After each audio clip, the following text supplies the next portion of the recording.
Assalamualaikum Pak Nikli. Oh, Waalaikumsalam. Oh, demo. Mari, masuk. Kau tengok duk tilik siapa raya ni. Tepuh dengan Zero to Hero bagus apa? Demo kenal? Oh, tak kenal apa ya. Ambo ingat nak tepuh dengan dia juga. Oh, molek. Pah, mana mari ni? Oh ni, bau anak. Jadi kata-kata tubuh Pak Nikli. Ni galu habis dah nyo garu ke dia. Jadi nak minta Pak Nikli siut-siut lah sikit. Oh, boleh buka baju. Ha. Pasal dia dah sekolah baru buka ni kok. Macam-macam nyakit, nyo mari. Hei!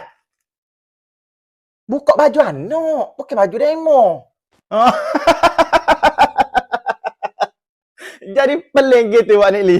Tu kata, nak lidah dah kau Gamuk kau demo stres tempat kerja. Jangan gitu Pak Nikli. Tak naik view lah makan. Ha.